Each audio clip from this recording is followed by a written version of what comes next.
Olá, estamos começando mais um Central do Esporte, recheado de notícias, informações e também diversão. A dupla Riunal na divisão de acesso, a dupla Grenal no Brasileirão, o mercado da bola, os vídeos mais engraçados e incríveis da internet. E ainda o começo da série, os campeonatos brasileiros mais polêmicos da história, começando pelos anos 70. Fique conosco.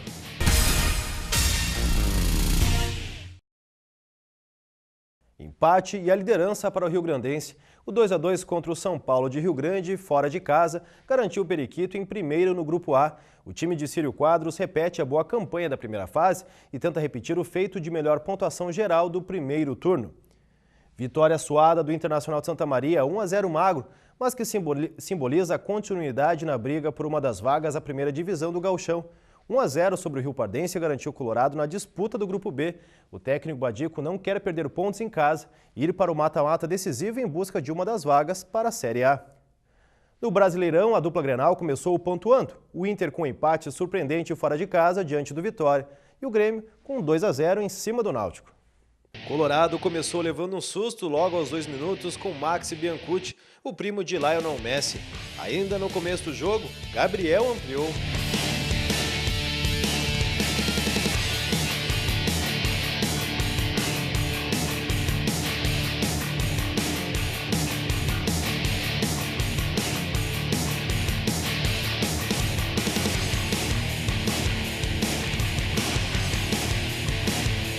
Mas o garoto Fred, em jogada individual, rolou para Forlan descontar.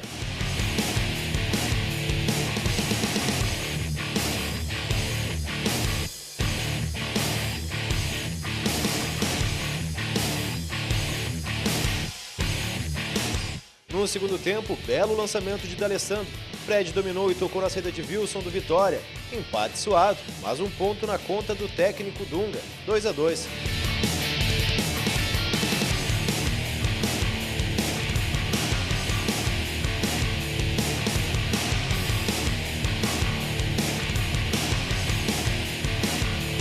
O Grêmio teve menos dificuldades em Caxias do Sul. Com boa triangulação, o veterano Zé Roberto só teve o trabalho de colocar a bola na rede.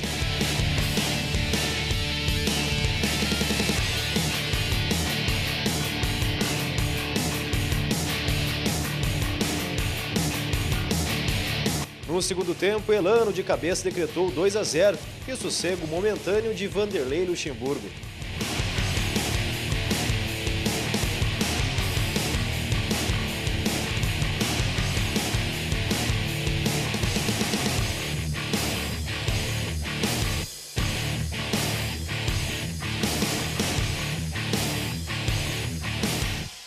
Sossego momentâneo porque o mercado da bola começa a girar com força para os reforços do Brasileirão.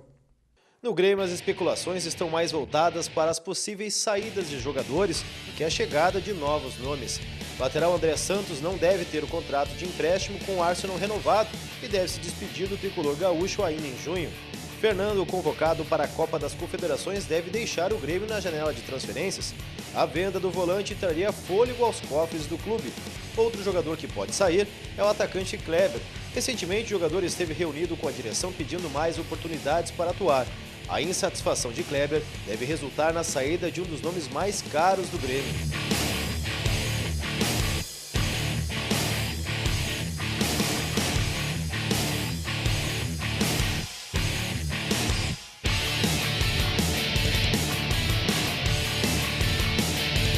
No Internacional, as especulações agitam o mercado da bola.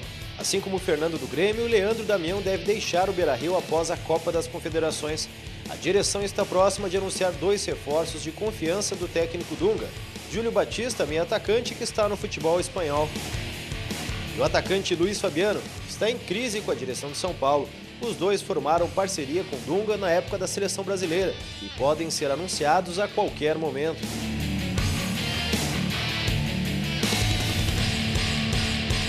Neymar finalmente vai para o Barcelona. Desde 2010 existiu uma especulação que o atacante estaria acertado com o clube catalão. Depois de muito suspense, o jogador anunciou o acerto com o time de Messi. O Santos aceitou a proposta de 28 milhões de euros, algo em torno de 74 milhões de reais do Barcelona.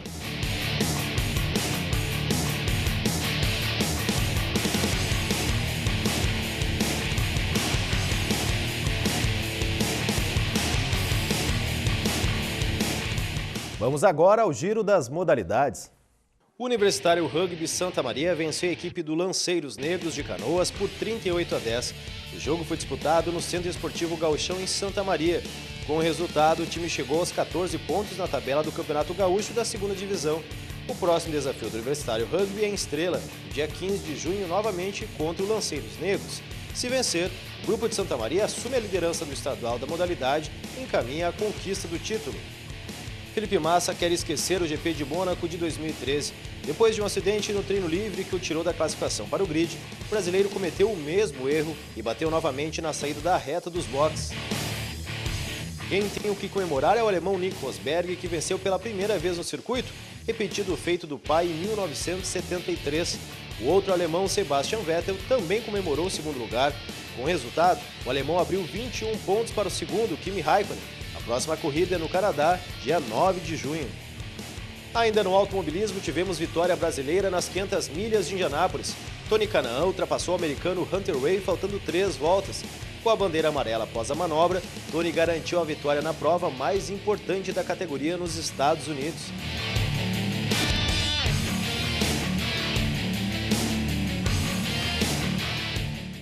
Depois do intervalo, os vídeos mais incríveis e engraçados do esporte na internet e ainda o começo da série Os Campeonatos Brasileiros mais polêmicos da história, começando pelos anos 70. Fique conosco.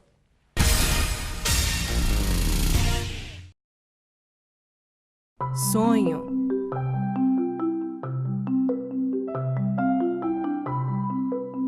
Esperança. Realização.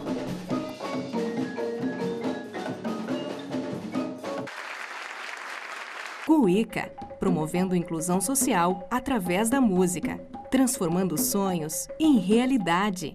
Reciclador. Minha profissão é reciclador. É uma profissão que a gente faz, porque não é feia aquilo ali, porque tu tá fazendo uma coisa que é bonita, que é pro meio ambiente, né? Se todo mundo fizesse, juntasse seu lixinho, suas coisinhas, botasse no saquinho, bota na lixeira lá, deixa bonitinho lá, que fica mais bonitinha a tua rua, limpinha, na frente da casa, e tu passar num lugar assim, tá tudo sujo, né? Mais um bom motivo para você separar o seu lixo. Selecionadores de materiais recicláveis. Incentive esta profissão. Dicas TV Unifra. Tenha sempre com você os telefones de emergência. 190, Brigada Militar. 191, Polícia Rodoviária Federal. 193, Bombeiros. 198, Polícia Rodoviária Estadual. 3921 7092, DMT.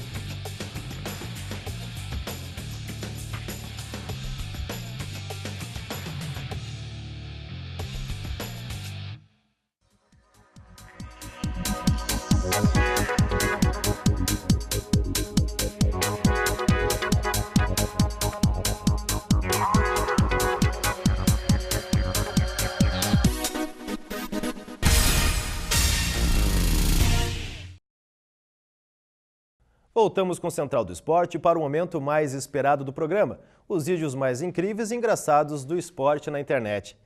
De tão aguardado, a gente resolveu dividir em 2 partes. A primeira, com as furadas que eliminaram 4 times das oitavas de final da Libertadores. O Vélez Sarsfield foi surpreendido ao perder em casa para o News Old Boys por 2-1. A história poderia ser outra se não fosse o colombiano Copete perder este gol incrível. Como explicar?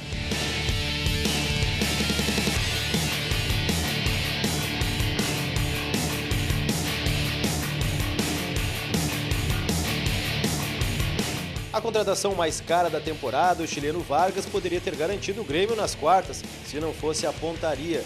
Lance livre, 47 do segundo tempo, sem goleiro e bola para a lua. Grêmio eliminado para o Santa Fé da Colômbia.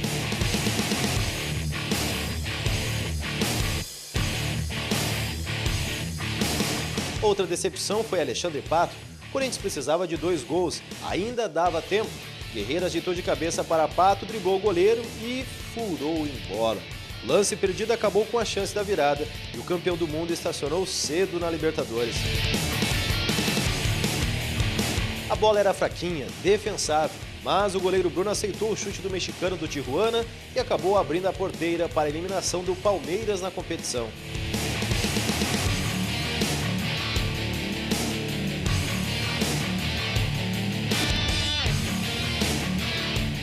Agora sim, os vídeos mais incríveis e engraçados da internet, nos mais variados esportes. O torcedor gosta de gol peleado, principalmente aqui no Sul. Então aí vai o gol mais brigado, dividido e feio do futebol uruguaio em 2013. Pelo torneio Clausura, um lance bem fora do comum. Na vitória por 3-1 do Cerro em cima do Danúbio, Leonardo Milazzi, do time perdedor, conseguiu marcar um gol inusitado após um escanteio. A bola ficou viva na área do Cerro e depois de um imenso bate e rebate, Milazzi conseguiu mandar para dentro do gol. Que insistência!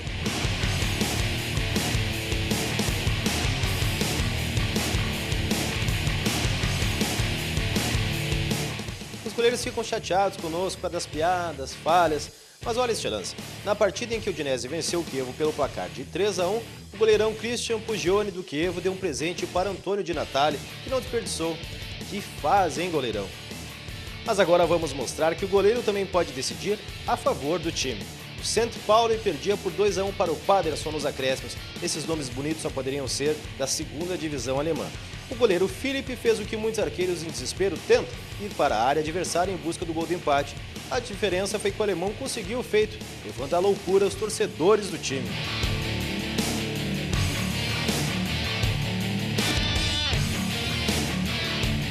Mas esse feito não acontece apenas na Europa. Quer um exemplo feito no Brasil? Pela estreia na Série B, o Oeste perdia em casa para o Avaí. Último minuto, escanteio para o Oeste e o goleirão Fernando Leal testou sozinho para a rede. Empate, graças ao arqueiro do time. Viram só?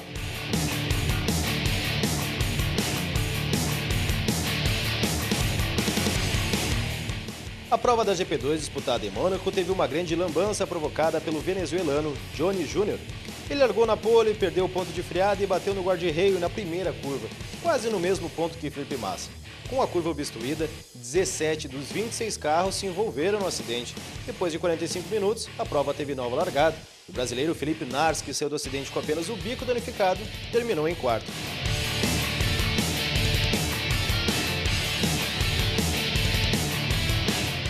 Pontaria é tudo no esporte. O que diga este lance pela Liga Norte-Americana de Beisebol entre Houston Astros e Seattle Mariners. Um lance bastante inusitado. Após o atleta rebater a bola, um torcedor conseguiu pegar a redonda utilizando seu copo de cerveja. Acredite? O fã do Mariners ainda tomou todo o líquido para comemorar a façanha. Aliás, essa foi a grande comemoração dele na noite. Houston venceu o duelo por 8-3.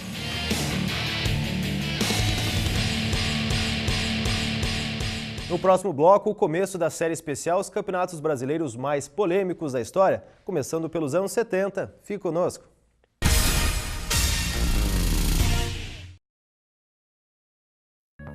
Oi pessoal, sou o Benjamin. Estou aqui para dar um recado a vocês. Ao saírem das salas e ambientes de trabalho, desliguem o ar-condicionado. Energia, para economizar, só precisa lembrar.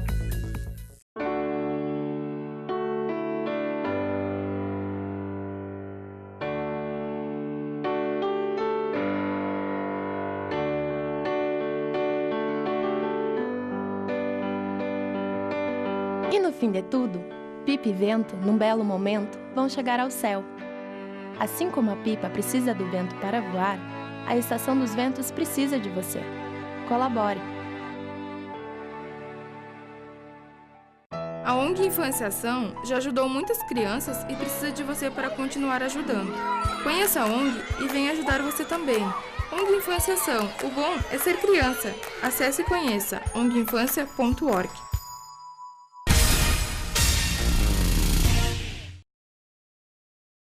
A história do Campeonato Brasileiro de Futebol se iniciou em 71, tornando-se a principal competição entre clubes do futebol brasileiro. Após seu início, teve edições com inúmeros nomes: Taça de Prata, Campeonato Nacional, Taça de Clubes, Taça de Ouro, Copa Brasil, Copa União e, a partir de 89, como Campeonato Brasileiro de Futebol. Ainda em 2000, como Copa João Avelange. Mas você sabe quantas taças levantaram polêmicas entre torcida, imprensa e clubes? Com vocês, as maiores confusões dos campeonatos brasileiros, começando hoje pelos anos 70.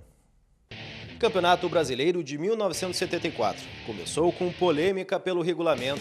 Um turno único, duas chaves com 20 clubes em cada.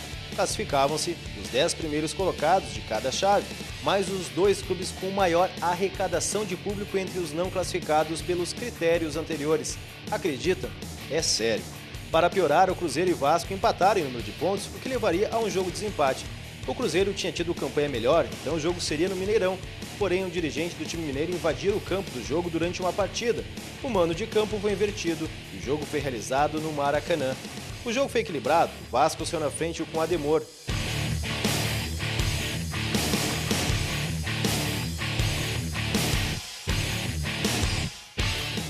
Teve chances de ampliar o placar ainda na etapa inicial, em gol marcado por Jorginho Carvoeiro, mas anulado por impedimento.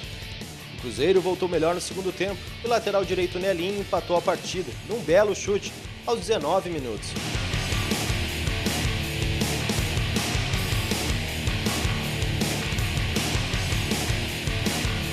Quando os mineiros eram melhores em campo, Jorginho Carvoeiro foi lançado e colocou o Vasco na frente novamente.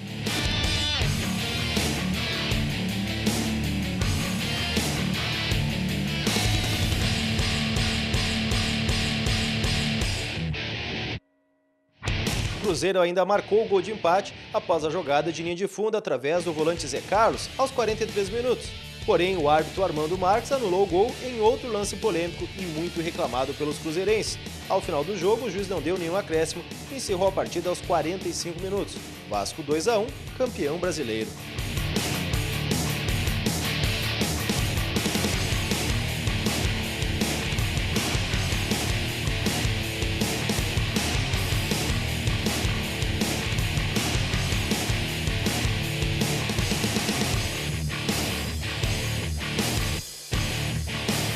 Campeonato Brasileiro de 1977. A polêmica ficou em cima da final.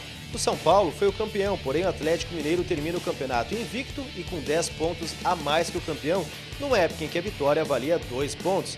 Reinaldo, artilheiro do campeonato com 28 gols, teve todo o campeonato para cumprir a suspensão, mas a CBF puniu justamente no jogo final. Difícil de entender e explicar, mas no fim, o Atlético Mineiro, mesmo com 10 pontos a mais que o Clube do Morumbi e um empate em 0-0, amargou o vice-campeonato com a derrota nos pênaltis para o São Paulo por 3-2.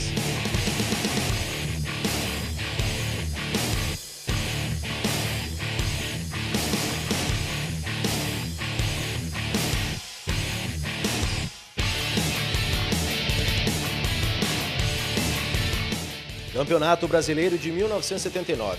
Devido ao confuso e inchado calendário daquele ano, clubes tradicionais de São Paulo, como Corinthians, Portuguesa, São Paulo e Santos, pediram à CBF que entrassem apenas nas fases finais do torneio. A recusa da entidade fez com que os times abdicassem da competição, participando apenas do Campeonato Paulista. Este ano também contou com o número recorde de participantes do Campeonato Brasileiro, 94, e, por consequência, um regulamento bastante confuso. O Internacional, que não tinha nada a ver com as polêmicas, se consagrou nessa edição como o único campeão invicto da história do Brasileirão. Com a vitória por 2-1 sobre o Vasco no Beira-Rio, o Internacional fechou uma campanha perfeita naquele campeonato, ganhando o torneio de forma invicta. Em 23 partidas, o Colorado venceu 16 e empatou 7 jogos.